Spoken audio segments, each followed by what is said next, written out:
Hello बच्चों, ये जो फिजिक्स सीरीज चल रही है, आज हम लोग मैग्नेटिक इफेक्ट ऑफ करंट में लॉरेंज फोर्स देखेंगे।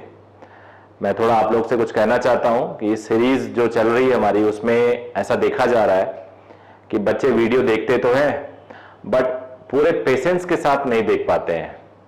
मैक्सिमम बच्चे देखते हैं लेकिन जो फायदा लेना चाहता है, यानी 100% मेरे हिसाब से उन सभी बच्चों को आखिरी तक देखना होगा इसको। जैसे कोई वीडियो 1.5 घंटे का है तो आप मान के चलो आप अपनी क्लासरूम में बैठे हो जहां से आपको उठना अलाउड नहीं होता, उसी हिसाब से उसी पैटर्न पे आप टाइम निकालो, घड़ी रखो और अपने आप को डिसिप्लिन में रखो। आप टेबल चेयर पे बैठ के पढ़िए इसको, पेन पेपर हाथ में होना चाहिए। वीडियो को रोकिए और नोट करिए, फिर पढ़िए, फिर रोकिए, नोट करिए। तो इस तरह से एक 1.5 घंटे का वीडियो आपको 2 घंटे लगेंगे पूरे देखने में। बट याद रखना, वो 2 घंटे में जो आप पढ़ोगे वो आपकी जो क्लासरूम कोचिंग होती है उसके करीब 3 घंटे के बराबर होती है। बिकॉज जब मैं रिकॉर्ड करता हूं उसमें कोई डिस्टर्बेंस नहीं होता, उसमें कोई अटेंडेंस नहीं हो रही होती है बच्चों की, उसमें कोई डाउट सेशन नहीं हो रहा होता है। तो कोशिश यही रहती है कि डाउट की जरूरत ना पड़े, लेकिन equivalent to double almost time का क्लासरूम कोचिंग का के बराबर ये वीडियो होता है। लेकिन अगर आप पूरा नहीं देखोगे, आज 15 मिनट देख लिया, फिर 3 दिन बाद अगला 15 मिनट देख लिया, फिर उसके 3 दिन बाद देखा, तो ऐसे केसेस में इसका पूरा पर्पस डिफीट हो जाएगा और आपको समझ में नहीं आएगा, भूल जाएगा, रिटेंटिविटी कम होती है बॉडी में। तो आप लोग से यही मेरा रिक्वेस्ट है कि आप पूरा टाइम देखें, कमेंट करें, पसंद आए तो दोस्तों को भी दिखाएं। बिकॉज ये बनाया ही इसलिए गया है कि हमारा जो एक बेनिफिशरी हुए बच्चे, उनका साइज बड़ा हो, ज्यादा लोग बेनिफिटेड हों, ये मेरा पर्पस है। और अगर बेनिफिट हो तो नेचुरली मुझे फायदा होगा, वो अच्छा करेंगे एग्जाम में, तो डायरेक्टली इनडायरेक्टली उनकी ब्लेसिंग मेरे साथ रहेगी। यही मैं चाह रहा हूं, हमारे बच्चे अच्छा करें। तो आज हम लोग मैग्नेटिक इफेक्ट ऑफ करंट देखते हैं। इस मैग्नेटिक इफेक्ट ऑफ करंट में हम लोग लॉरेंज फोर्स देखेंगे। Lorentz force on a charge particle, force on a charged particle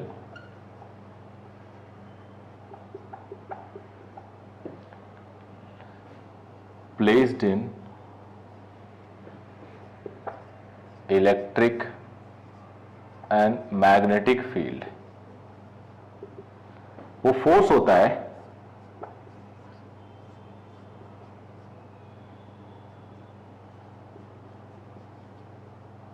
ये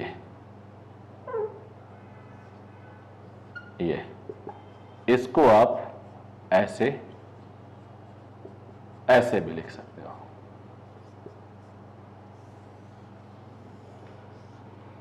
ये जनरल डेफिनेशन होता है, लॉरेंज फोर्स कहते हैं इसको।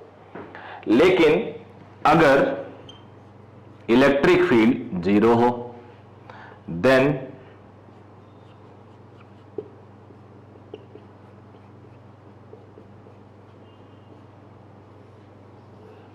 आपको पता है क्रॉस प्रोडक्ट जो होता है वो हमेशा उसका रिजल्टेंट उन दोनों वेक्टर के परपेंडिकुलर होता है, यानी v के परपेंडिकुलर और b के परपेंडिकुलर, यानी आप ऐसे कह सकते हो इन दोनों के प्लेन के परपेंडिकुलर। तो force must be perpendicular to v and force must be perpendicular to b, that is force is perpendicular to plane of v and b। ये होता है बेटा। अब इसको आप लिख सकते हो वेक्टर हटा के QVB sine theta. Theta is angle between V vector and B vector, ये होता है। अब कुछ छोटे छोटे केसेस देख लेते हैं।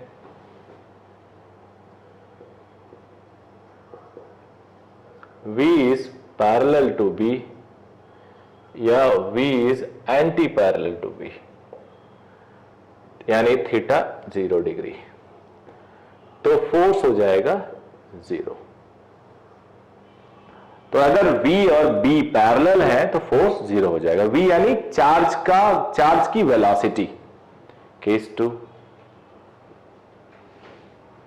If V is perpendicular to B, theta 90 degree, तो फोर्स जो होगा वो मैक्सिमम होगा एंड ये हो जाएगा QVB। एक और चीज बताऊंगा,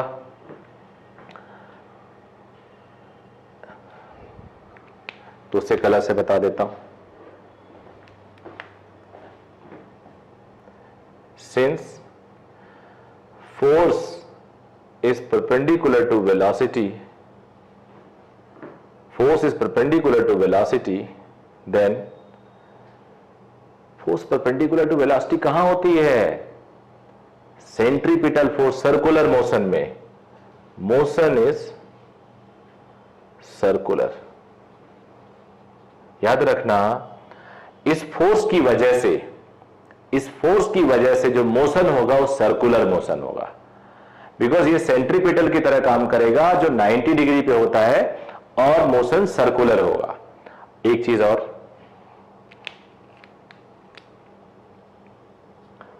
work done by this force, magnetic force dot ds, work done, ds को क्या लिख सकते हो बेटा? v dt। अब v और फोर्स परपेंडिकुलर है, force magnetic force perpendicular to v, तो डॉट प्रोडक्ट क्या होता है परपेंडिकुलर में? डॉट प्रोडक्ट मतलब cos theta, theta 90 degree, cos 90 0। तो work done by magnetic force, work done by this force in Lorentz force is always zero when motion is circular motion, और इसका motion हमेशा circular ही होगा।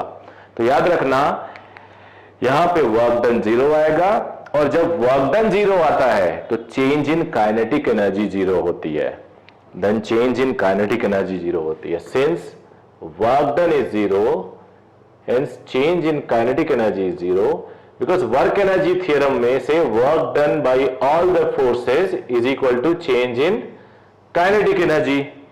आप मेरा work energy theorem का videos मैंने डाल रखे हैं, आप देखना, और आप जानते भी होंगे क्योंकि 9th से ही पढ़ा दिया जाता है थोड़ा बहुत इसका। वर्क एनर्जी थ्योरम कहता है work done by all the forces is equal to change in kinetic energy. तो अगर वर्क डन जीरो है इस फोर्स की वजह से, तो उसकी काइनेटिक एनर्जी जीरो होगी, काइनेटिक एनर्जी जीरो होगी यानी स्पीड कांस्टेंट होगा। यानी ये जो लॉरेंज फोर्स है वो स्पीड को कांस्टेंट रखता है। क्या कंक्लूजन निकला? ये जो लॉरेंज फोर्स है वो स्पीड को कांस्टेंट रखता है। और क्या कंक्लूजन निकला? सर्कुलर मोशन देता है। और क्या कंक्लूजन निकला? इसके द्वारा वर्क डन जीरो होता है। तो work done by Lorentz force is zero, याद रखिएगा। और बाकी डिटेल हम लोग अब पढ़ेंगे इसके बाद। इसका मोशन कैसा होगा, मोशन सर्कुलर वेव हमने डिसाइड किया है, और पैरामीटर्स कैसे चेंज होंगे, डायरेक्शन कैसे निकालेंगे, वो डायरेक्शन तो मैं यहीं बता देता हूं एक डायग्राम बना के। तब तक, जब तक मैं इसको रब कर रहा हूं, तब तक याद करो, force on current carrying wire placed in magnetic field. जो इससे पहले वाला वीडियो था उसमें मैंने फोर्स निकाला था BIL वाला, IDL क्रॉस B जो फॉर्मूला था, BIL साइन थीटा। वहां पे डायरेक्शन ऑफ फोर्स कैसे निकालते थे, मैंने क्या सिखाया था? मैंने थोड़ा यूनिक चीज सिखाई थी। कुछ राइट हैंड थप्पड़ रूल याद करो।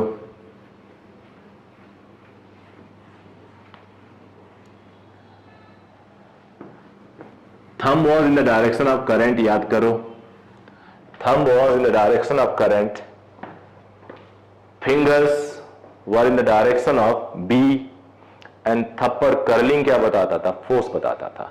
वही चीज यहां भी। मान लो ये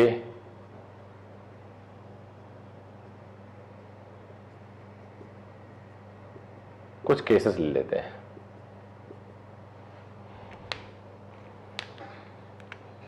एक पॉजिटिव चार्ज है, इधर मूव कर रहा है, नेगेटिव चार्ज है, इधर मूव कर रहा है, पॉजिटिव चार्ज है, ये इधर मूव कर रहा है। एक नेगेटिव ले लिया सैंपल, 3 बहुत है। इन पे फोर्स दिखाना है, तो फोर्स को मैं रेड कलर से दिखाऊंगा, direction. Put your thumb in the direction of velocity। इससे पहले क्या लेते थे? करंट लेते थे उस फॉर्मूले में, यहां वेलोसिटी की तरफ। पॉजिटिव चार्ज वैसे भी करंट का डायरेक्शन होता है, उसका movement. Put your thumb in the direction of velocity। Finger cross magnetic field है। कैसा मैग्नेटिक फील्ड है बेटा? क्रॉस मैग्नेटिक फील्ड है। सो फिंगर क्रॉस यानी अंदर, और जो थप्पड़ है वो फोर्स बताएगा, तो इस पे फोर्स लगेगा इधर। बहुत आसान है ना? इजी, बिल्कुल इजी है। Thumb in the direction of velocity, finger magnetic field, थप्पड़ फोर्स बताएगा। That's all. Right hand use करना, एक ही कॉन्सेप्ट है पूरे चैप्टर में। IBL साइन थीटा में, QVB साइन थीटा में, और B निकालने में भी यही। थंब रखो मैग्नेटिक, थंब रखो आप करंट की डायरेक्शन में, फिंगर वहां ले जाओ जहां फील्ड चाहिए, और कर्लिंग B का डायरेक्शन बताता है। तो एक राइट हैंड रूल से ही सब कुछ है। इस पे देखते हैं। Thumb in the direction of current, finger अंदर ले गया, अब माइनस चार्ज है तो उल्टा थप्पड़, ये फोर्स बताएगा। हर जगह 90 डिग्री देख सकते हो। यहां देखो, thumb in the direction of velocity, ये वेलोसिटी है, फिंगर मैग्नेटिक फील्ड, थप्पड़ फोर्स बताएगा, तो इस पे फोर्स ये हो गया। ओके बेटा, तो ये नोट कर लो आप लोग, फिर बता रहा हूं मैं।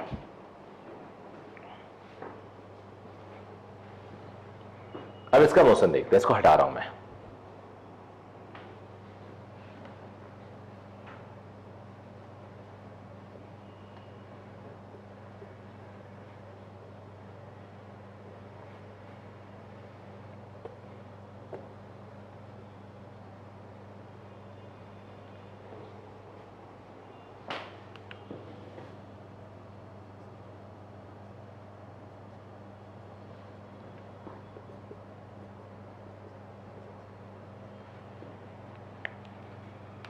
एक पॉजिटिव चार्ज है,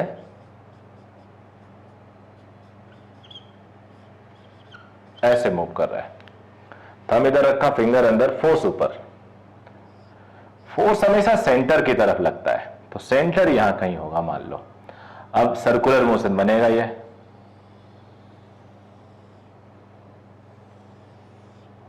और सही कर देता हूं इसको।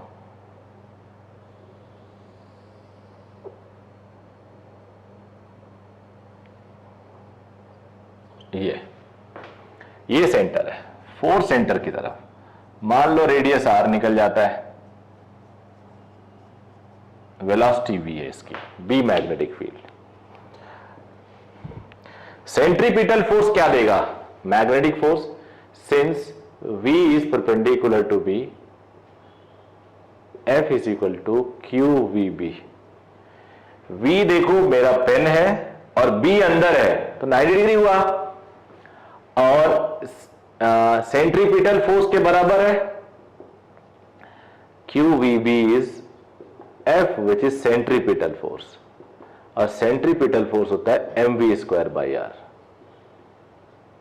तो यहां से एक v कैंसिल हो गया, r is equal to mv/QB।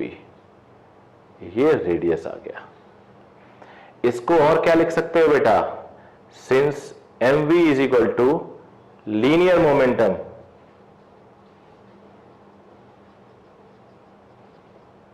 Linear momentum को √2 मास इंटू काइनेटिक एनर्जी लिख सकते हैं। अब किसी बच्चे को डाउट हो तो मैं बता देता हूं, डोंट वरी, डाउट कैरी नहीं करना है हमें। काइनेटिक एनर्जी इतना होता है, मास मल्टीप्लाई करो, मास डिवाइड करो, तो m² v² 2m, यहां पे ये p² हो गया, तो P is equal to √2mk। Kinetic energy आ गया। काइनेटिक एनर्जी होता है पोटेंशियल के बराबर अगर ट्रांसफर सही से हो रहा है, और पोटेंशियल होता है Q डेल्टा V। तो इसको हम डेल्टा V पोटेंशियल होता है, ये पोटेंशियल एनर्जी, बस कन्वर्जन सिखा रहा हूं बिकॉज ऐसे भी आपको दिखाई दे सकता है। तो रेडियस को हम लोग अब ऐसे भी लिख सकते हैं, mv/QB, m को 2mk/QB, 2mk को बेटा 2mq डेल्टा वी या v, q अंदर ले जाओ, b बाहर ही रहने दो, 2m डेल्टा v q। इतना कुछ लिख सकते हो आप, इतना कुछ आप लोग लिख सकते हो। अब मैं उस स्पेस का यूज करूंगा, ये अब आपके लिए छोड़ रहा हूं, कहीं किसी बच्चे को डाउट हो तो वो इससे देख सकता है। रेडियस आ गया, अब time period of revolution.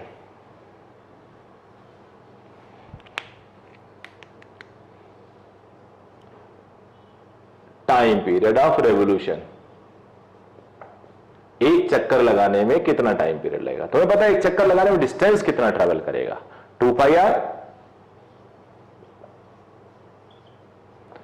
Are हमने निकाला है,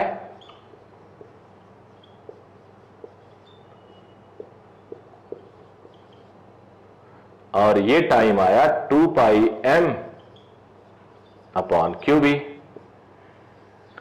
यानी टाइम पीरियड स्पीड पे डिपेंड नहीं कर रहा है, टाइम पीरियड इज नॉट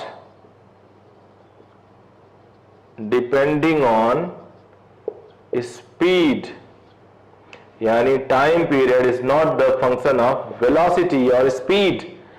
ये वेलोसिटी और स्पीड पे डिपेंड नहीं कर रहा है।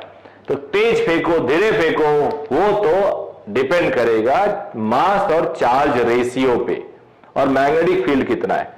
मास बढ़ने पे टाइम ज्यादा लगेगा, मास कम होने पे टाइम कम लगेगा। चार्ज ज्यादा हो तो टाइम कम लगेगा, चार्ज बी ज्यादा हो तो टाइम कम लगेगा। टाइम आने के बाद फ्रीक्वेंसी निकाल सकते हो और ओमेगा भी निकाल सकते हो। ओमेगा इससे निकालना हो कि जे एडवांस में कई बार ओमेगा के टर्म में लिखा जाता है। Now t is equal to 2π by omega, so omega is 2π by T. 2π t है 2πm अपॉन QB, तो ओमेगा हो गया बेटा QB by m, angular frequency. तो ये भी आपने देख लिया। एक बार फिर से बच्चे, स्पीड दे दिया, सर्कुलर मोशन बना रहा है, स्पीड दे दिया, सर्कुलर मोशन बना रहा है। क्यों? क्योंकि जो मैग्नेटिक फोर्स लगता है वो सेंटर की तरफ लगता है, परपेंडिकुलर फोर्स सेंट्रीपिटल होता है और वो सर्कल बनाएगा। तो centripetal force mv² by R is equal to magnetic force.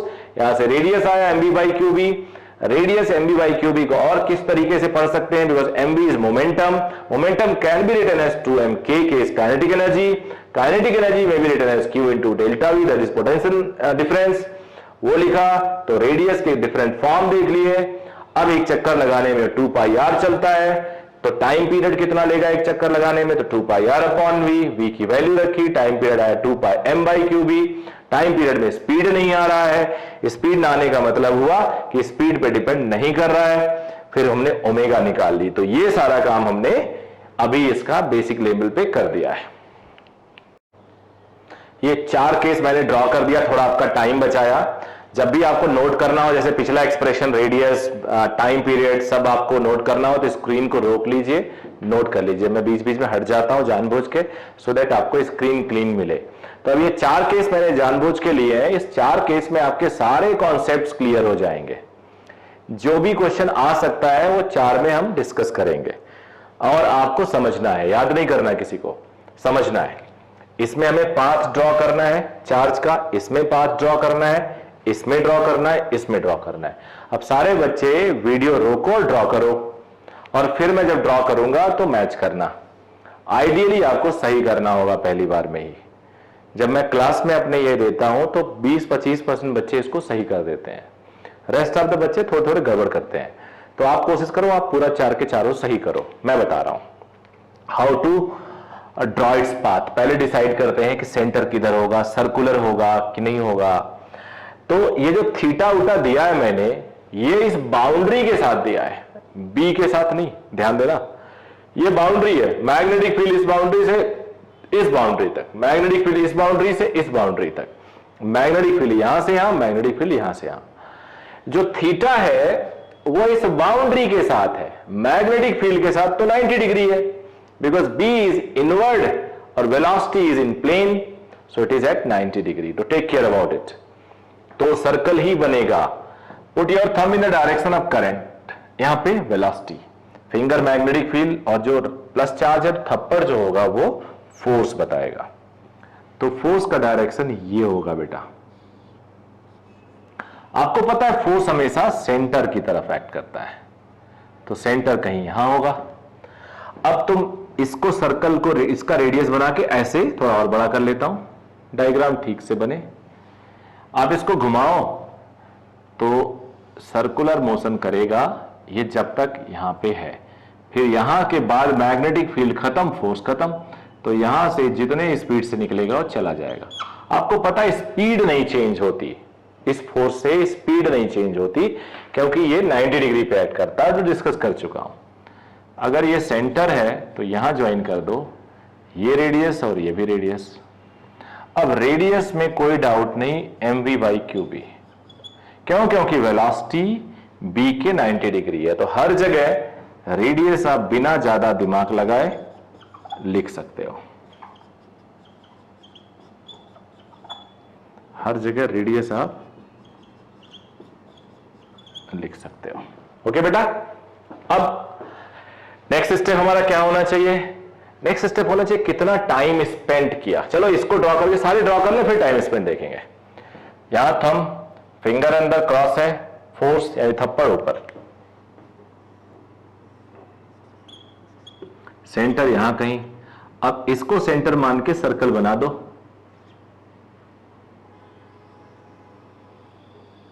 ऐसे होगा।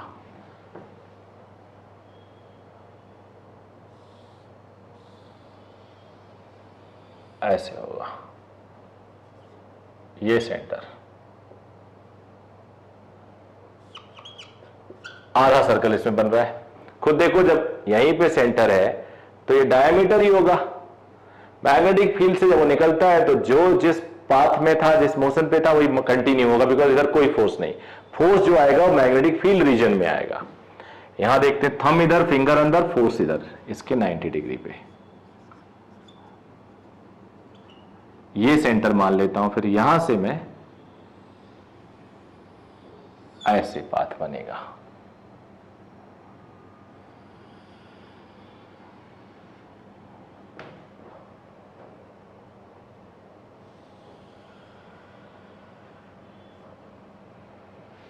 ये ज्वाइन कर दो, जिस स्पीड से जा रहा है उसी स्पीड से निकलेगा। सेंटर थोड़ा सा और दूर ड्रॉ कर देता हूं,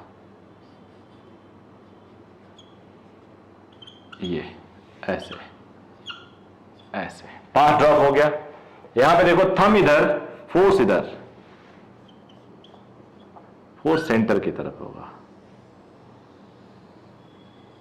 मान लो सफिशिएंट स्पेस है, बाहर नहीं जा रहा है।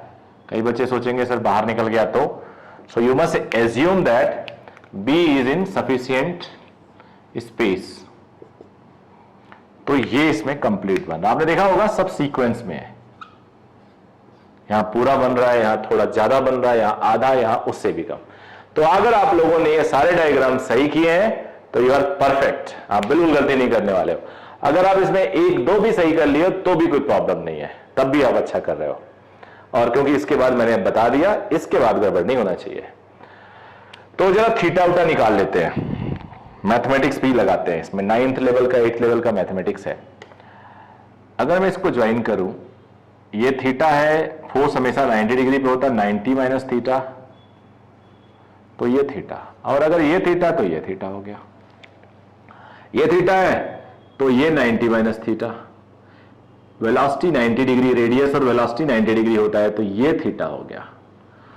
अब ये आर्क सेंटर पे 2 थीटा बना रहा है और लाइन से थीटा बनाते हुए निकला। ये 90 डिग्री पे इन हुआ, सेंटर पे 180 बना रहा है और 90 डिग्री होते हुए निकला। ये बेसिकली टुवर्ड्स द सर्कल ये इतना एंगल बना रहा है, ये थीटा नहीं, ये इतना पाई माइनस थीटा है, बिकॉज ये बाहर से एंगल नहीं देखते हम। टुवर्ड्स सेंटर जो है वो 90 डिग्री बना रहा है, टुवर्ड्स सेंटर थीटा बना रहा है, सेंटर पे 2 थीटा सबटेंड किया। एक यूनिकनेस है, अगर ये थीटा बना के इन करता है टुवर्ड्स जो इसका पाथ है, तो सेंटर पे डबल इसका सबटेंड करेगा। ये देखो 90 डिग्री पे इन कर रहा है तो सेंटर पे 180 डिग्री सबटेंड कर रहा है। यहां पाई डिग्री पे इन कर रहा है तो सेंटर पे 2 पाई सबटेंड कर रहा है, 360 डिग्री।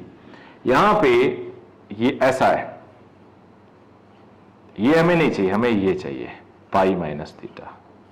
सेंटर पे नेचुरली इसका डबल आएगा 2 पाई माइनस 2 थीटा। देखते हैं, ये देख बेटा थीटा, ये 90 तो ये 90 माइनस थीटा, तो ये थीटा और ये भी थीटा। आप लोग को पता नहीं विजिबल है कि नहीं है, मैं बताता हूं, फिर से ब्लैक कलर से देख देता हूं। ब्लैक कलर से लिखने में विजिबिलिटी बेटर होगी।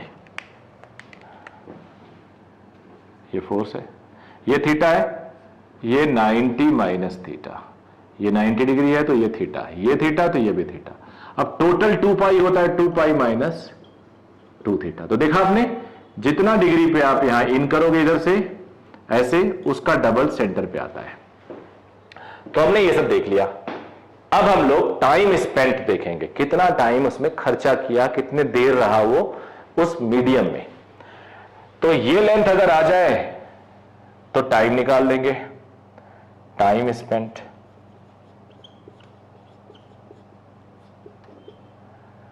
अब तुम्हें पता है आर्क लेंथ आर और थीटा में relation S is equal to R theta.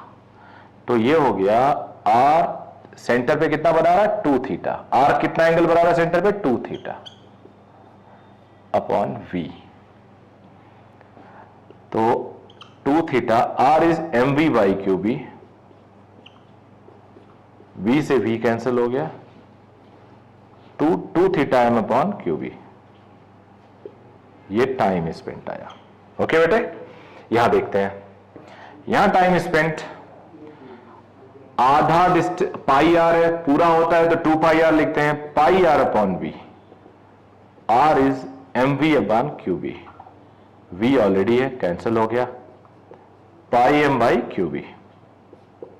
दूसरे में आया, यहां देखते हैं, यहां पे सेंटर पे इतना एंगल सबटेंड कर रहा है, तो time period arc length upon V, R is M V by Q B, तो 2 pi minus 2 theta M upon Q B. यहां पे time 2 pi R upon V, R is M V by Q B, तो 2 pi M by Q B. चारों cases देख लिया आपने, कितना time spend किया, ये चारों केसेस पे आपको क्लियर है। अब डेविएट कितना हुआ, डेविएशन किसे कहते हैं। मान लो एक बॉडी ऐसे जा रही है और यहां से ऐसे मुड़ गई, तो डेविएशन ये होता है ओरिजिनल पाथ से बेंड वाला पाथ, यहां पे सपोज 90 डिग्री है, तो डेविएशन देखने के लिए हमेशा आपको पाथ देखना होगा, समझना पड़ेगा what is the angle of deviation. अब एंगल ऑफ डेविएशन लिखने के लिए मैं नीचे लिख लेता हूं, थोड़ा पाथ को समझो आप, इसको हटाता हूं, यहां मैं थोड़ा स्पेस बनाता हूं। पहला केस, ये देखो ध्यान से, बॉडी यहां से इन करती है थीटा पे, जब निकलती है इस बाउंड्री से तो थीटा बनाती है,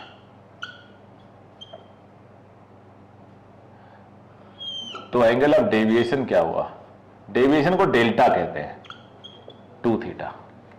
यहां देखो बॉडी ऐसे इन करती है और ऐसे निकलती है 90 डिग्री पे, तो एंगल ऑफ डेविएशन क्या हुआ, पाई। यहां देखो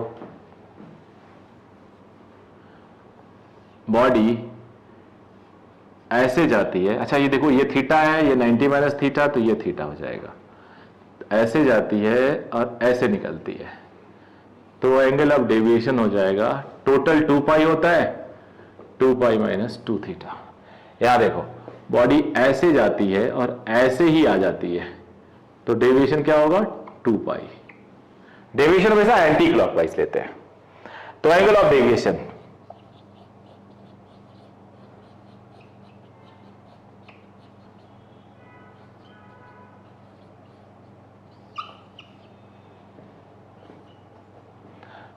पाई,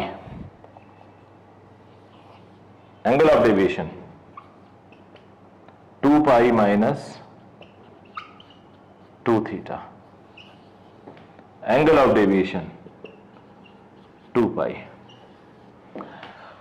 आप एक चीज और कह सकते हो, इन सभी केसेस को देखो तो टाइम पीरियड आप कह सकते हो angle of deviation m upon Q B. सब में एंगल ऑफ डेविएशन के साथ m है ऊपर, यानी मास के साथ एंगल ऑफ डेविएशन है। तो ये सारे केसेस आपको मैंने करा दिए। अभी नोट कर लो, स्क्रीनशॉट ले लो। तो उसी पे बेस अभी जो चार डायग्राम बनाया था, एक और क्वेश्चन लेके आया हूं। ये क्वेश्चन जेई में आ चुका है, इंटरेस्टिंग क्वेश्चन है।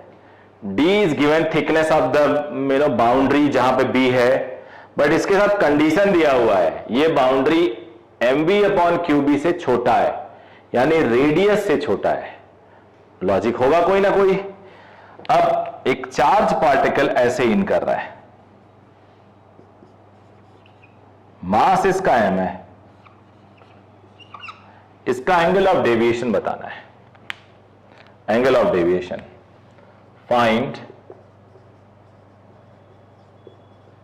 Angle of deviation. जब ये मीडियम से निकलेगा B से तो कितने डिग्री पे वो डेविएट कर जाएगा, दिस इज द क्वेश्चन। तो तुम लोग वीडियो रोको, सॉल्व करो, और अगर आ जाएगा तो मजा है, इससे बढ़िया कोई बात ही नहीं है। मैक्सिमम बच्चों के आएंगे, और नहीं आएगा तो मैं सॉल्व कर रहा हूं। देखो कैसे। अभी अभी हमने देखा 90 डिग्री पे जब इन करता है कोई पार्टिकल, अभी अभी थोड़ी देर पहले, इससे पहले तो ऐसे बाहर आ जाता है, बट बाहर आने के लिए उसको टर्न करना जरूरी है, और टर्न करने के लिए ये रेडियस का होना जरूरी है।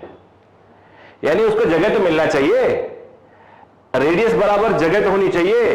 रेडियस यानी MB बाई QB के बराबर जगह तो होनी चाहिए, बट ये D MB बाई QB से छोटी है, तो ये वापस नहीं आ पाएगा। अगर वापस आता तो पाई हो जाता, और अगर पाई हो जाता, इतना आसान होता, फिर जेई क्यों पूछता। तो सॉल्व करते हैं। थंब इधर, फिंगर अंदर, फोर्स ऊपर। रेडियस बड़ा होगा इसका, इतना बड़ा होगा, इस D से भी बड़ा, तो यहां कहीं मान लेते हैं, यहां मान लेते हैं सेंटर। इतना बड़ा रेडियस मान के आप कंपास से इसको मूव कराओ, ऐसे आया। अब यहां से ये बाहर निकला, डेविएट हो गया। ज्वाइन कर देते हैं। ये अगर रेडियस है तो ये भी रेडियस है, ये आर्क है, कहीं भी ज्वाइन करो रेडियस मिलेगा। अच्छा, मान लो हॉरिजॉन्टल इन किया, हॉरिजॉन्टल से थीटा बनाते हुए निकला, सो सॉल्यूशन होगा angle of deviation theta, but theta कितना विल सॉल्व, डोंट वरी। एक लाइन ड्रॉ कर देते हैं,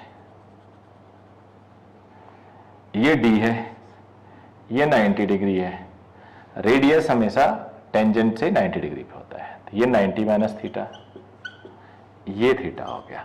अच्छा, रेडियस MV बाई QB ही होगा, 90 डिग्री पे है ना, वेलोसिटी अंदर B, वेलोसिटी प्लेन में B अंदर। तो अब यहां पे हम साइन थीटा अगर लिखते हैं तो D अपॉन R हो जाएगा। ये देखो ना, राइट एंगल ट्रायंगल है, परपेंडिकुलर है, D upon R। D is D, R is MV by QB, तो QB D upon MV। So theta is sine inverse QBD upon MV। तो ये क्वेश्चन हो गया। अब नोट कर लीजिए इसको। अब एक इंटरेस्टिंग कॉन्सेप्ट लेके आया हूं मैं, हेलिकल मोशन। अभी तक आपने देखा वेलोसिटी और B यानी मैग्नेटिक फील्ड, इनमें 90 डिग्री होता है। मैंने जितने भी केसेस लिए उसमें बाउंड्री के साथ थीटा बनाया, कभी कुछ, बट वेलोसिटी और B के साथ हमेशा 90 डिग्री था। अब एक ऐसा केस लेके आया हूं जहां वेलोसिटी और B के बीच 90 डिग्री नहीं है, कुछ और है। तो जब कुछ और है तो आपको पता है फिर वो प्योर सर्कल बनाना उसके लिए मुश्किल होगा, सेंटर लोकेट करना आपके लिए मुश्किल होगा, बिकॉज 90 डिग्री पे अगर है तो 90 डिग्री वेलोसिटी और B 90 डिग्री है, तो जो फोर्स होगा वो सेंटर होगा और बॉडी घूमती रहेगी। यहां कुछ और हो सकता है, देखते हैं क्या होता है। मान लीजिए यहां पे ड्रॉ कर रहा हूं, ये मैग्नेटिक फील्ड है, क्रॉस भी नहीं है ना डॉट है, कांस्टेंट है, थोड़ा टेढ़ा मेढ़ा हो जाए तो आप इग्नोर कर देना। ये मैग्नेटिक फील्ड है,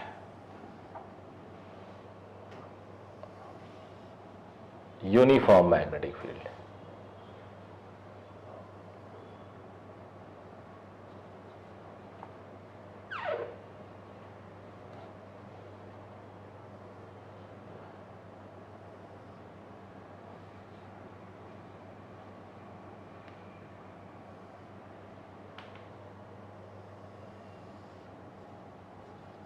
ऐसे एक चार्ज पार्टिकल है,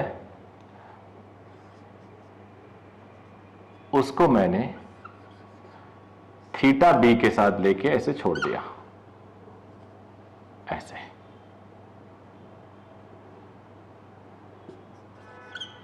वेलोसिटी बी के साथ थीटा बना रही है। अब अगर हम इसको थोड़ा एनालाइज करें तो इंटरेस्टिंग चीजें मिलेंगी हमें, आपके लिए बहुत अच्छा है, सीखने के लिए बहुत कुछ है इस क्वेश्चन में। v is v cos theta parallel to v and 1 is perpendicular to v, let it be v perpendicular and it is v sin theta, v यहां लिख देता हूं। तो 1 is perpendicular, 1 is parallel। force on parallel, force on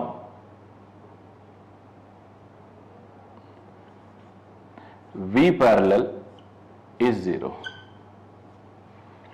because v parallel और b क्या है, v parallel और b parallel है। v पैरेलल मैं इसका नाम दे दिया हूं, यानी v cos थीटा और b पैरेलल है। अगर वेलोसिटी b के पैरेलल हो तो नेट फोर्स 0 आता है उस पर, बिकॉज क्रॉस प्रोडक्ट होता है जिसमें sin थीटा आता है। तो इस कंपोनेंट, वेलोसिटी के इस कंपोनेंट पे कोई फोर्स नहीं लगाएगा, और जब बॉडी पे फोर्स नहीं लगता तो बॉडी का एक्सेलरेशन 0 होता है, और बॉडी का एक्सेलरेशन 0 होता है तो वेलोसिटी कांस्टेंट होती है। तो ये component of velocity will keep moving without any disturbances और external force. Now what about v perpendicular? v perpendicular, that is v sin theta is perpendicular to b, so it will experience a magnetic force which will try to move it in a circular path। तो circular path बनाएगा, लेकिन उसका centre कहां होगा देखते हैं। Thumb ऊपर, finger back B की तरफ और थप्पड़ अंदर, यानी इसके पीछे, जो आपको दिख रहा है उसके पीछे आर डिस्टेंस पीछे एक सेंटर होगा। यानी अगर देखा जाए तो कॉम्बिनेशन होगा ऐसा,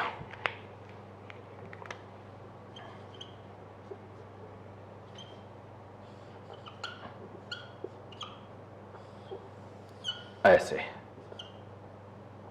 ऐसे, और एक ये होगा सर्कुलर और v पैरेलल इधर जाएगा, यानी सर्कल और स्ट्रेट लाइन का कंबाइंड मोशन होगा। परपेंडिकुलर तो अपनी जगह पे घूमेगा सर्कल में, ये आगे लेके जाएगा, दोनों एक ही बॉडी पे एक्ट कर रहे हैं, तो रिजल्टेंट मोशन एक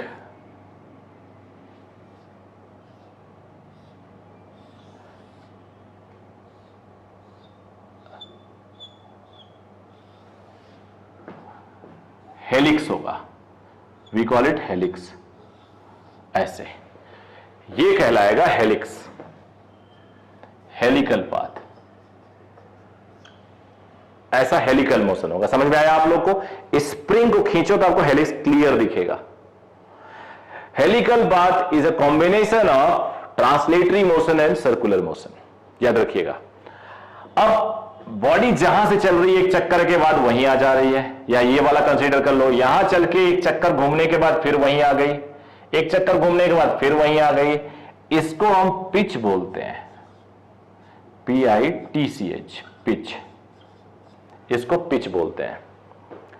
पिच क्या कहलाएगा? It's a distance travelled in the direction of magnetic field in one revolution, in one rotation, कुछ भी बोलो, ठीक है। तो इंफॉर्मेशन कलेक्ट करते हैं। रेडियस क्या होगा? डायरेक्ट लिख रहा हूं मैं, radius mv perpendicular upon qb, because it is responsible for circular motion. v perpendicular is v sin theta. Time period 2 pi R upon V perpendicular. R is M V perpendicular upon Q B. Interesting बात, time period वही है जो normal cases में हमने देखा था। Pitch,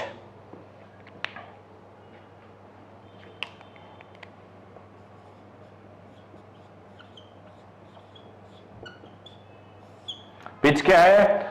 distance travel in the direction of be in one rotation. तो pitch यानी डिस्टेंस, डिस्टेंस होता है स्पीड इनटू टाइम। एक कंप्लीट रोटेशन में, कंप्लीट रोटेशन में टाइम कितना लग रहा है? टी। तो distance travel in one complete rotation, distance travel in the direction of be in one complete rotation. लिख लेना आप, v parallel v cos theta, t is 2 pi m by Q B. तो ये हो गया 2 pi m v cos theta upon Q B. अब इस पे क्वेश्चन आते हैं कितने चक्कर के बाद जाके टकराएगा किसी ऑब्जेक्ट से, तो n मान लेना, तो n p डिस्टेंस हो जाता है। तो टाइम पीरियड, रेडियस, ये मोशन समझ में आया। पिच कहते हैं एक पॉइंट से उसी पॉइंट की दूरी एक चक्कर के बाद आएगा उस पॉइंट पे, पिच निकाल लिया, रेडियस आ गया, हेलिकल मोशन आ गया। इसके बाद अब कुछ और पढ़ते हैं, नोट कर लीजिए इसको। अब बच्चों एक नई हेडिंग लेके आ रहा हूं मैं, उसी का एप्लीकेशन है। अभी सब एप्लीकेशन लॉरेंज फोर्स का ही चल रहा है, इनफैक्ट ये पूरा लेक्चर लॉरेंज फोर्स का है। अब यहां पे एक हमने मेटालिक डी ले लिया, डी मतलब 2 डी है, सर्कल था, सर्कुलर ऑब्जेक्ट था, डिस्क था, उसको काट लिया मैंने, थोड़ा सा सेपरेट कर दिया। अब इसे डी कहते हैं, 2 D, 1 D is this, 1 D is this, D English वाला डी। नॉर्थ साउथ 2 पोल हमने मैग्नेट के रख दिए, उससे हमने मैग्नेटिक फील्ड दे दिया, क्रॉस मैग्नेटिक फील्ड इस सरफेस पे है, उसका टॉप व्यू ये है। यहां हमने एक ऑसिलेटर दे दिया जो इसकी पोलैरिटी चेंज करेगा, प्लस माइनस ऐसे। अब इसका फंक्शनिंग क्या होता है? बेसिकली ये काम क्या करता है? ये किसी चार्ज को एक्सेलरेट कराने का काम करता है। इलेक्ट्रॉन मत रखना, बिकॉज उसका मास इतना कम होता है कि बहुत जल्दी ही आउट ऑफ रेंज हो जाता है, वो बहुत तेज एक्सेलरेशन हो जाता है। तो इसे हम चार्ज एक्सेलरेटर कहते हैं। इसकी स्पीड बहुत, इसमें हम चार्ज की स्पीड बहुत ज्यादा क्रिएट कर सकते हैं, फिर उस चार्ज को कहीं पे बम्बार्ड करवा सकते हो। पैसेज दे दिया कहीं रास्ते में, तो स्पीड मान लो आ गया 3 × 10⁵ मीटर पर सेकेंड, वेरी हाई स्पीड, और वो देने के बाद कहीं पे भी आप बम्बार्ड कर सकते हो, पेनिट्रेट करा सकते हो मेटल में, कोई भी एक्सपेरिमेंट कर सकते हो। तो ओवरऑल साइक्लोट्रॉन क्या हुआ? साइक्लोट्रॉन हुआ चार्ज एक्सेलरेटर। अब हमने एक्सटर्नल मैग्नेटिक फील्ड दी, और चार्ज एक्सेलरेट कैसे करेगा वो मुझे आपको समझाना है। बहुत ही इत्मीनान से, ध्यान से आप समझिएगा। मान लो मैंने यहां पे एक चार्ज छोड़ा, प्लस चार्ज, सेंटर से थोड़ा सा पास, ये एक्सेलरेट किया, और उस टाइम ये नेगेटिव था। जब ये नेगेटिव पे अट्रैक्ट हुआ तो कुछ वेलोसिटी गेन किया, कुछ फोर्स लगा होगा क्यू ई, अपॉन मास से एक्सेलरेशन आया होगा, एक्सेलरेशन से इसने स्पीड गेन किया होगा, कुछ स्पीड से इन किया, जब इन किया तो ऐसे गया, थंब इधर, फिंगर अंदर, फोर्स ऊपर, ऊपर फोर्स लगा तो ये ऐसे आ गया। आपको पता है जब आधा पे 90 डिग्री पेन करता है तो हाफ सर्कल बना लेता है। अब पोलैरिटी इसकी जैसे यहां आया उसने चेंज कर दी, यहां नेगेटिव हो गया, तेजी से यहां आया, ये टाइम लैग नेग्लिजिबल है, बहुत ही छोटा सा गैप है, बट चार्ज एक्सेलरेट हो जाता है, थोड़ा उसका स्पीड बढ़ जाता है। स्पीड बढ़ने के बाद उसकी वेलोसिटी अगर बढ़ गई तो ये और ज्यादा इस रेडियस देगा, बिकॉज रेडियस होता है mv बाई क्यू बी, मास वही है, क्यू वही है, बी वही है, वेलोसिटी का खेल है। वेलोसिटी क्यों बढ़ रहा है? बीच के गैप की वजह से, पोलैरिटी ये बार बार चेंज हो रही है, ये प्लस, फिर ये प्लस, फिर ये माइनस। अब जो ऑसिलेटर है, ये जो ऑसिलेटर है वो अपना टाइम पीरियड चेंज करेगा इतने टाइम बाद। अब इसका टाइम और इसका टाइम मैच करना चाहिए, टाइम होना चाहिए 2 pi m by Q B, T/2 pi m by Q B. तो pi m by Q B पे ये अपनी पोलैरिटी चेंज करेगा, फिर से pi m by Q B पे अपनी पोलैरिटी चेंज करेगा। वही हाफ पीरियड होता है इसका यहां से जाने का। कंप्लीट सर्कल बनाने का 2 pi M by Q B, आधा सर्कल बनाने का pi M by Q B. Pi M by Q B पे ये अपना पोलैरिटी चेंज करेगा। तो टाइम पीरियड नेचुरली हो गया 2 pi M by Q B, यानी ऑसिलेटर का वही टाइम जो इसका टाइम। अब यहां तक आएगा फिर उतने टाइम में, तब तक पोलैरिटी चेंज हो जाएगी। पोलैरिटी चेंज होगी तो यहां माइनस, बिकॉज ये प्लस चार्ज है तो माइनस की तरफ अट्रैक्ट होता है, अट्रैक्ट हुआ, स्पीड गेन हुआ, रेडियस बढ़ गया, जैसे यहां पहुंचा इसको माइनस कर दिया, यहां अट्रैक्ट हुआ, वेलोसिटी बढ़ गई, और ऐसे ये चलता रहता। और एक टाइम बाद डिजायर्ड स्पीड मिलने के बाद पैसेज दो और कोई जो टारगेट है उसको हिट करवा दो। ये मैकेनिज्म है, मतलब गैप की वजह से हर बार स्पीड बढ़ रहा है। तो ये मैकेनिज्म आप लोग समझ गए। आधा चक्कर लगने में जो टाइम लगेगा वो पाई एम बाई क्यू बी होता है, वही इसका आधा टाइम होना चाहिए जितने में पोलैरिटी चेंज करे। अब आधा टाइम अगर इतना होना चाहिए तो पूरा टाइम ये होना चाहिए, यानी ऑसिलेटर का टाइम पीरियड होना चाहिए 2 pi M by Q B. ये छोटी छोटी इंफॉर्मेशन है, काम आएंगी आपके। अब मैक्सिमम स्पीड कितना हो सकता है किसी भी चार्ज पार्टिकल का, ये टारगेट था। Since R is radius, small R लिख देता हूं बिकॉज आर तो इसका रेडियस है, v is equal to Q B R upon M. Maximum v होगा जब वो सबसे दूर ट्रेवल करे, बिकॉज क्यू बी और एम सेम है, तो सबसे दूर यानी एज पे ट्रेवल करे, यहां पे ट्रेवल करे। क्लोज लेके आ जाओ, मैंने यहीं पे पाथ दे दिया और बाहर निकल गया, आप वहां पाथ मत दो।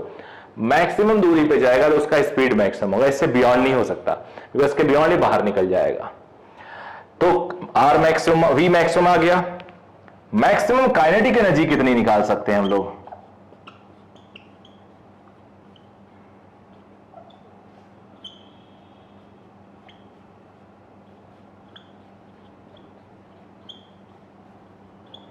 एक मास कैंसिल हो गया,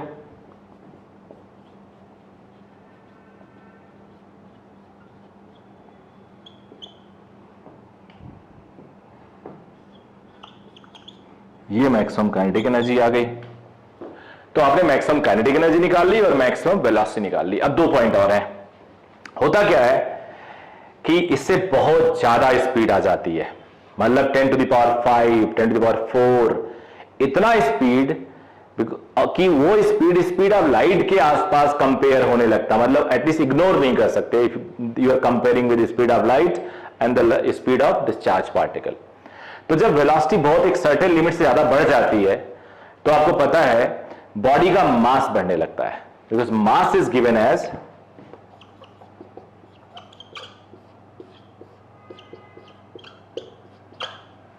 if this mass starts increasing, then time period to cover half d or 1d will change of particle, because particle's mass is increasing, so it will take more time to travel, because time is directly proportional to mass. तो अब charge particle ज्यादा time लेगा travel करने में, but this oscillator is having fixed, you have fixed it and it's a machine, it's not going to change. Only one, which is mass, is going to change, because mass is changing, because mass is depending on velocity, and by this formula it is changing, relativity formula se velocity is changing, since then mass will change. Mass changes means it will take more time to cover d. So if it take more time to cover d, this is having fixed time, so there will be mismatch. Mismatch का मतलब क्या हुआ? ये यहां से यहां पहुंचा particle और इसने पोलैरिटी बदल दी, इसको नेगेटिव कर दिया, अब इसको पॉजिटिव हो गया, तो अब पॉजिटिव में रिपल्सन एनर्जी लॉस हो जाएगी। तो याद रखिएगा यहां पे एक मिसमैच हो सकता है because of increase in speed, तो यहां पे modification in system is needed, modification in cyclotron is needed. तो वो क्या होता है पढ़ते हैं, छोटा सा है,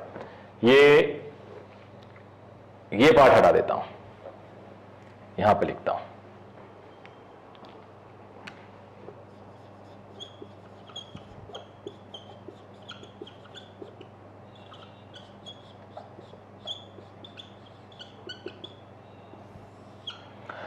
मॉडिफिकेशन क्यों है आप लोग लिख लेना, मैं लिखवा नहीं रहा हूं, because of mismatch, since speed increases very fast, rapidly, then mass of the charged particle will also increase according to relativity formula m is equal to m naught upon under root 1 minus v square upon c square. If mass of charged particle starts increasing, then it will take more time to cover half d or full d, whereas time period of oscillator is fixed, so it will keep changing polarity according to its fixed time period, whereas mass will delaying now, तो mismatch होगा, energy loss होगा और आप जो target achieve कर रहे हो शायद वो नहीं मिलेगा। तो अब मॉडिफिकेशन इन साइक्लोट्रॉन देखते हैं। तो there are two types of modification, one is called frequency modulated cyclotron.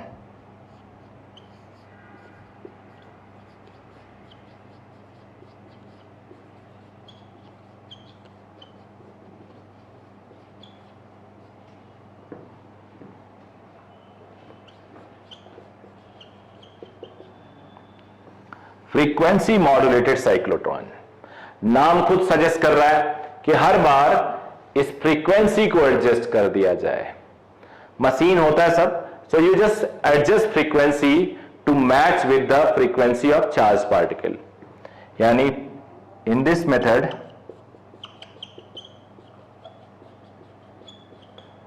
We adjust frequency of oscillator to match with frequency of moving charge. Will keep adjusting, basically adjust करना ही पड़ेगा। एक और type का modification आया है और उसका नाम है सिंक्रोट्रॉन। सिंक्रोट्रॉन, इसका नाम खुद सजेस्ट कर रहा है, सिंक्रोनाइज करना है कुछ। अब देखो, थोड़ा सा हटा दूं मैं,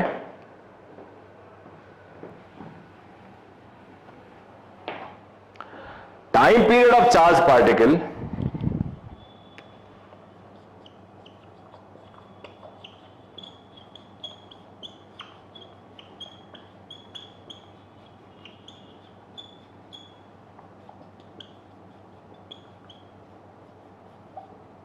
तो यहां पे इफ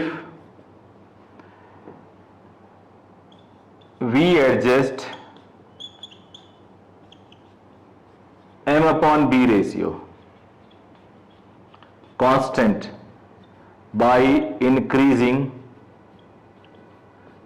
b every time, होगा क्या बेटा? टाइम पीरियड में पाई तो नहीं बदलने वाला ना, चार्ज तो कांस्टेंट रहता है, चार्ज पे ये इनवेरियंस नहीं लगता कि चार्ज भी बढ़ने लगे स्पीड से। मास बढ़ रहा है पार्टिकल का तो बी भी बढ़ा दो, रेशियो अगर सेम कर ले गए तो कोई फर्क नहीं पड़ेगा। मान लो मास डबल हो गया तो बी को डबल करो, 2 2 कैंसिल। मास ट्रिपल हो गया, बी को ट्रिपल करो, 3 3 कैंसिल। मास 1.2 हो गया, बी 1.2 कर दो, दोनों को सिंक्रोनाइज कर दो उनका ratio, so that there is no change, तो time period will remain constant. ऐसा करने से टाइम पीरियड कांस्टेंट हो जाएगा और आपका सिस्टम सेफ रहेगा, and it is called synchrotron. तो एक बार पूरा रिवाइज कर देता हूं। साइक्लोट्रॉन चार्ज एक्सेलरेटर, कॉन्सेप्ट क्या है? बीच में गैप रखते हैं, पोलैरिटी चेंज करते हैं एक फिक्स टाइम के बाद, पोलैरिटी चेंज करते हैं, इसे ईएमएफ वर्सेस टाइम लिख सकते हो। पोलैरिटी चेंज होते ही चार्ज उस गैप में एक्सेलरेट करता है, उसकी स्पीड बढ़ती है तो बड़े रेडियस में ट्रेवल करता है और ये प्रोसेस चलता रहता है। अब यहां से आप मैक्सिमम स्पीड उसके आउटर पे मूव करने वाले चार्ज पार्टिकल का ले सकते हो, which is QBr/m, उससे मैक्सिमम काइनेटिक एनर्जी निकाल ली आपने। अब इस प्रोसेस में हमने देखा कि वेलोसिटी बहुत बढ़ जाती है, जब वेलोसिटी बहुत बढ़ जाती है तो ये कई बार मास बढ़ाने की, इसका मास भी बढ़ने लगता है और उसकी वजह से ऑसिलेटर की फ्रीक्वेंसी और चार्ज की खुद की फ्रीक्वेंसी यानी उसका टाइम पीरियड दोनों में एक मिसमैच होने लगता है। मिसमैच होने की वजह से ठीक टाइम पे यहां पहुंच नहीं पाता, जब ये पोलैरिटी चेंज करता है तो एनर्जी लॉस होने लगता है। उस एनर्जी लॉस को बचने के लिए दो सजेशंस दिए गए हैं, one is frequency modulated cyclotron, one is synchrotron. दोनों में, एक में हमने मशीन इस ऑसिलेटर को एडजस्ट किया, एक में हमने बी को एडजस्ट किया, मैग्नेटिक फील्ड को नंबर ऑफ टर्न्स वगैरह बढ़ा के, इलेक्ट्रोमैग्नेट है मान लो। फ्रीक्वेंसी एडजस्ट करने का मतलब जिस तरह से टाइम पीरियड बढ़ रहा है पार्टिकल का, वही टाइम पीरियड ऑसिलेटर का बढ़ा दो, यानी जो फ्रीक्वेंसी घट रही है चार्ज पार्टिकल का, वही इसको भी घटा दो। सिमिलरली दूसरा जो मेथड था, एक और सजेशन, वो है कि बी बढ़ाओ मास के रेशियो में, so that m upon be remain constant. उससे क्या होगा, चार्ज पार्टिकल का टाइम पीरियड नहीं बढ़ेगा, मास भले बढ़ रहा है, मास अगर बढ़ रहा है और तुम बी भी बढ़ाने लगो उसी रेशियो में, देयर इज नो चेंज। तो इस तरह से ये जो साइक्लोट्रॉन हुआ ये बेटा कंप्लीट हुआ। कुछ चीजें और अभी बता रहा हूं आपको। एक और यूज लॉरेंज फोर्स का, पूरा चैप्टर लॉरेंज फोर्स का चल रहा है। मास स्पेक्ट्रोमीटर, ये बेसिकली स्पेसिफिक चार्ज निकालने के काम आता है। Q अपॉन M यानी स्पेसिफिक चार्ज निकालने के काम आता है, टू कैलकुलेट स्पेसिफिक चार्ज। एक ऐसे मैग्नेटिक फील्ड का एरिया होता है, यहां पे स्केल लगा होता है, चार्ज को हम एक चार्ज गन से यानी पोटेंशियल से हम शूट करते हैं। उससे क्या होता है, ये चार्ज थंब इधर फिंगर अंदर, इधर को मूव करता है, 90 डिग्री पे इन कर रहा है तो ऐसे आएगा, और आप इसका रेडियस निकाल सकते हो।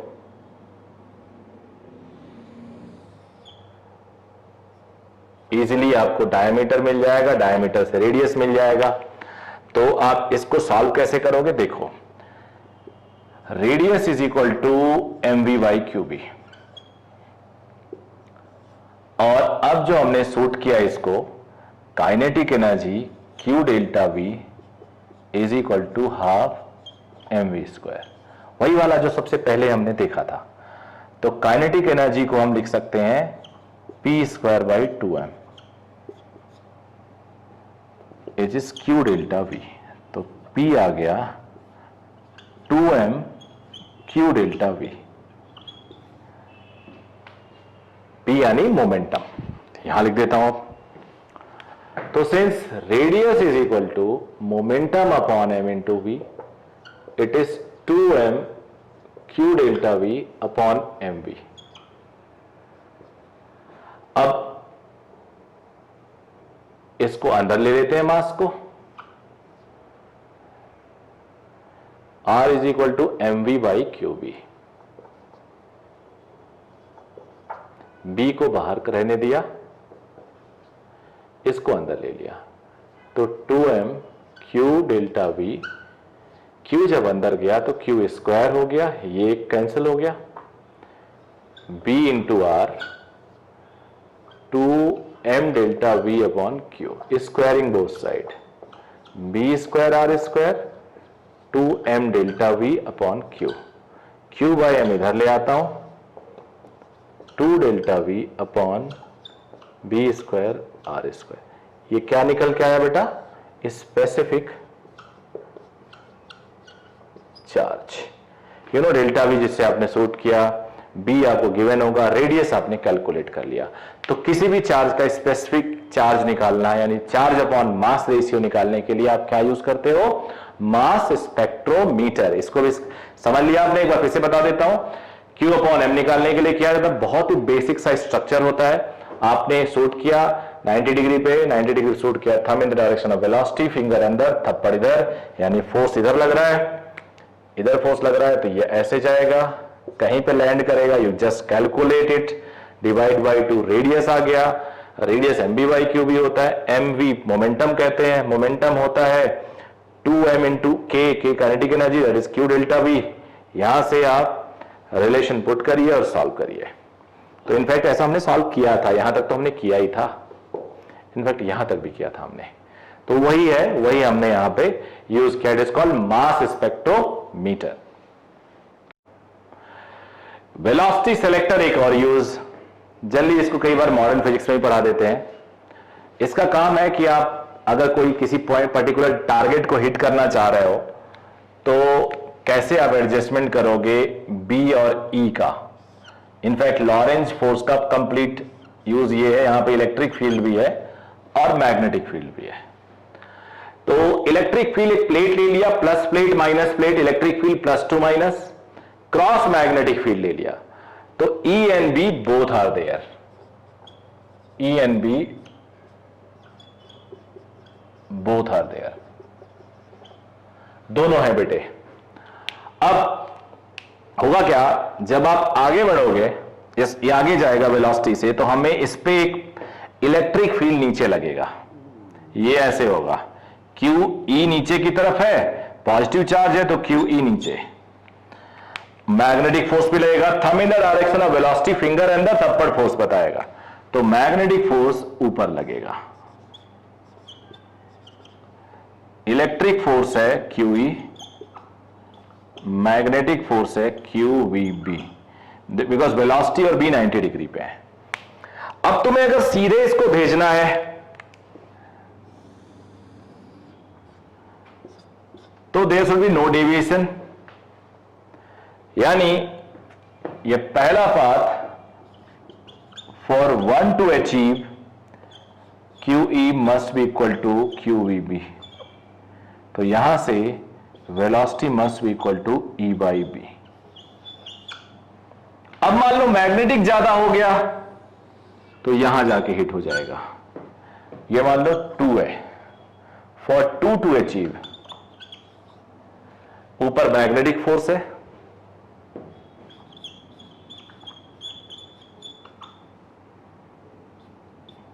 V is greater than E by B, 2 to achieve. Electric field ज्यादा हो तो नीचे आएगा, थर्ड, फॉर 3 QVB जो ऊपर वाला less than QE, V less than E by B, यानी अगर V is equal to E by B हो तो ये, V greater than E by B हो तो ये, V less than E by B हो तो ये।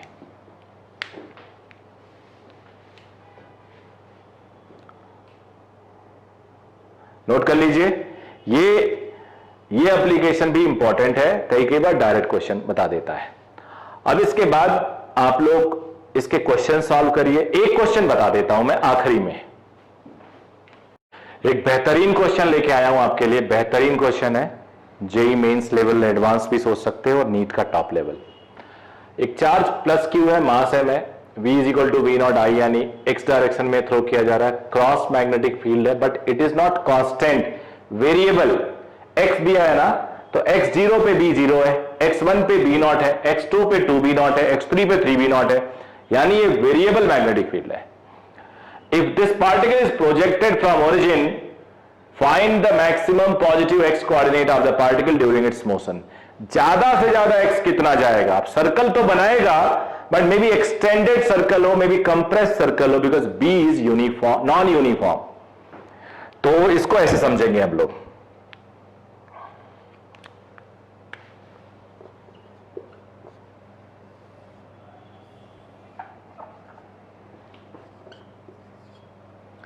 क्रॉस मैग्नेटिक फील्ड है बट वेरिएबल है, पार्टिकल को यहां से थ्रो किया गया, अब क्रॉस भी है तो ऊपर जाएगा फोर्स, सर्कल मूव करेगा लेकिन रेडियस चेंजिंग होगा। मान लो यहां कहीं पहुंचा तो स्पीड तो वही रहेगा, स्पीड नहीं बदलेगा, बिकॉज हर वक्त 90 डिग्री हॉरिजॉन्टल के साथ ये थीटा बना रहा है। मैग्नेटिक फोर्स हमेशा 90 डिग्री पे लगेगा, 90 डिग्री पे। या now this is x direction और एक वाई डायरेक्शन भी ड्रॉ कर लो। देखो बेटा, ये थीटा, ये 90 माइनस थीटा हो जाएगा, ये थीटा हो जाएगा, बिकॉज ये 90 डिग्री है। वी नॉट और मैग्नेटिक फोर्स तो हमेशा 90 डिग्री पे ही रहेंगे। ये वाई डायरेक्शन है, ये एक्स डायरेक्शन है, तो मैग्नेटिक फोर्स पहले निकाल लो। क्यू वी बी 90 डिग्री पे है ना, बी क्रॉस है, बी एक्स डायरेक्शन में है, तो क्रॉस मतलब माइनस के मतलब क्रॉस, जेड एक्सिस बाहर है, माइनस जेड अंदर है। क्यू वी नॉट और ये बी नॉट इंटू एक्स, ये फोर्स हो गया। अब y डायरेक्शन का फोर्स ले लेते हैं और x डायरेक्शन का फोर्स ले लेते हैं, fx fy is fm cos theta. तो fy is fm cos theta, acceleration in y is f in y upon mass, fm upon mass cos theta. fm क्या है? q v not b not x cos theta upon m, acceleration in y direction में आया। अब इसका काम है, मैंने इसको y डायरेक्शन का फोर्स ले लिया। अब जरा सुनो, मैक्सिमम जो y डिस्प्लेसमेंट तुम्हें निकालना है, x डिस्प्लेसमेंट सॉरी, ये अगर सब कुछ सही होता तो ऐसे हो जाता, यूनिफॉर्म भी होता, बट अब क्या होगा, अब मे भी ऐसे ऐसे ऐसे ऐसे ऐसे आए, तो यहां पे जब वो टर्न लेने वाला होगा उस टाइम ये x मैक्सिमम होगा, यानी शुरू में जो वेलोसिटी हॉरिजॉन्टल है, बाद में वो वेलोसिटी अगर वर्टिकल हो जाए, शुरू में जो वेलोसिटी हॉरिजॉन्टल है बाद में वर्टिकल हो जाए, तो वही मैक्सिमम डिस्प्लेसमेंट होगा। अब dy बाई डी टी को, ay को dvy बाई डी टी लिख सकता हूं,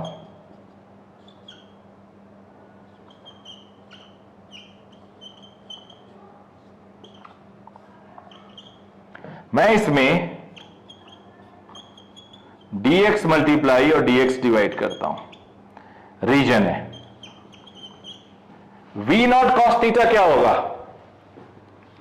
v नॉट कॉस थीटा होगा velocity in x direction. So let me right it, what is this dx by dt? Velocity in x direction, cancel. ठीक है बेटा, theta गया, देख सकते हो आप लोग, यहां एक्स आया, I am sorry, maximum x displacement चाहिए। अब क्रॉस मल्टीप्लाई कर लेते हैं, dy को एक तरफ रोक लेता हूं, यहां लिख दूं,